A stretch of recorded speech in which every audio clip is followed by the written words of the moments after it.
Hoy vamos a ver una expresión que está muy relacionada con lo que me ha pasado este mes de febrero. Te cuento, estas últimas 4 semanas he estado muy enferma, pero he tenido que seguir con mi vida normal, con mis clases, creando contenido y con mi vida de madre. Así que he tardado bastante en reponerme, en sentirme mejor, en recuperarme física y emocionalmente. El cansancio puede ser tu peor enemigo. En el podcast de hoy vamos a hablar de una expresión para expresar esta idea de recuperarse, sentirse mejor, después de un periodo bastante duro. Para que salgas del ça va mieux, hoy vamos a hablar de otras formas de expresarlo que te ayudarán a comprender mejor a tus compañeros de trabajo, a tus amigos o a tu familia política y expresarte naturalmente en francés cuando quieras preguntarle a alguien ¿te has recuperado? O decir me he recuperado. Recuerda que el episodio está en francés, te invito a que te inscribas gratuitamente a la newsletter para recibir la ficha gratis del episodio y recibir cada semana el contenido premium del podcast. Te dejo el enlace en la descripción. ¿Vous êtes prêts? C'est parti! Bienvenue au podcast Français en contexte. Savais-tu que le français est une langue très imagée? Ça veut dire qu'on parle beaucoup par le biais des expressions idiomatiques. Alors, si tu veux améliorer ton français, voici un nouvel épisode de Français en contexte. Moi, c'est Noé, prof de français en ligne, et aujourd'hui, nous allons parler de différentes manières de dire « ça va mieux » pour que vous passiez à un niveau supérieur en français. Allons-y avec les 3 premières. Reprendre des forces, reprendre du courage et reprendre le dessus. Ces 3 expressions sont similaires. On utilise ici le verbe « reprendre » pour exprimer l'idée de prendre à nouveau. Vous pouvez très bien les utiliser pour remplacer « ça va mieux », que ce soit pour parler de vous ou de quelqu'un d'autre. Par exemple, votre colocataire rentre du travail très fatigué vendredi. Il a passé une dure semaine au boulot, vous trouvez qu'il n'a pas très bonne mine et il décide de faire une sieste.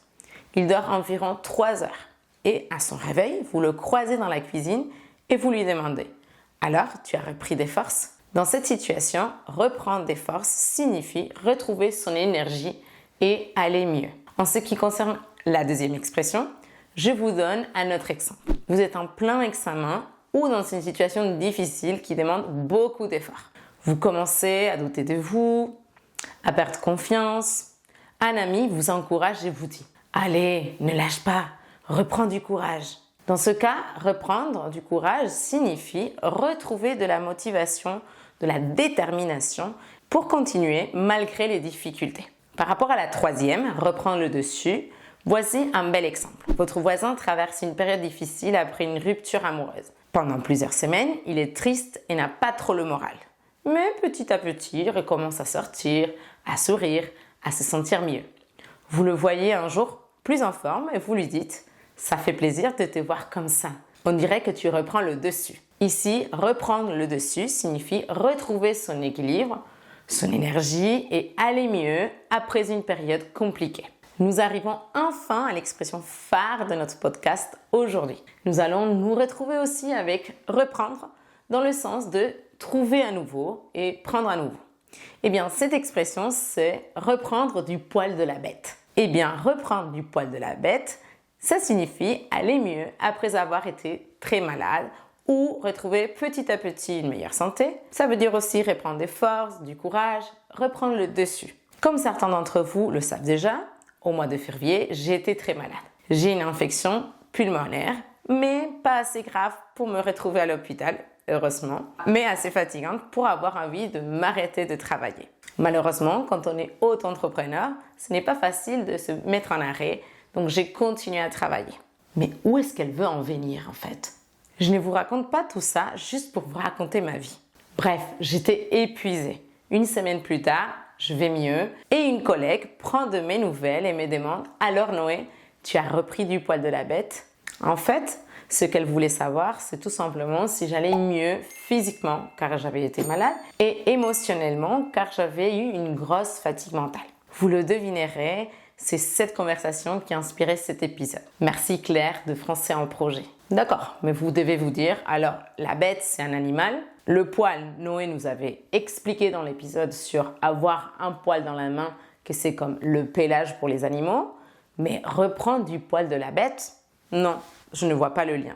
En effet, il y a un lien étroit avec les poils, le pelage d'une bête, un animal. En cherchant l'origine de cette expression, j'ai appris qu'autrefois, on disait que si on se faisait mordre par un chien, on devait appliquer des poils de la bête, c'est-à-dire du chien, sur la morsure pour cicatriser. D'où l'idée de retrouver de la force en puisant dans ce qui nous a affaiblis. Aujourd'hui, cette expression signifie l'énergie retrouvée après une maladie ou la reprise du combat après un échec. À cet égard, on peut employer cette expression pour commenter un match de tennis, par exemple. Imaginez que vous regardez un match à la télé et votre joueur de tennis préféré a perdu plusieurs sets. Il semblait fatigué et en difficulté face à son adversaire, mais soudain, il reprend du poil de la bête. Il se rassaisit, retrouve son énergie et commence à mieux jouer.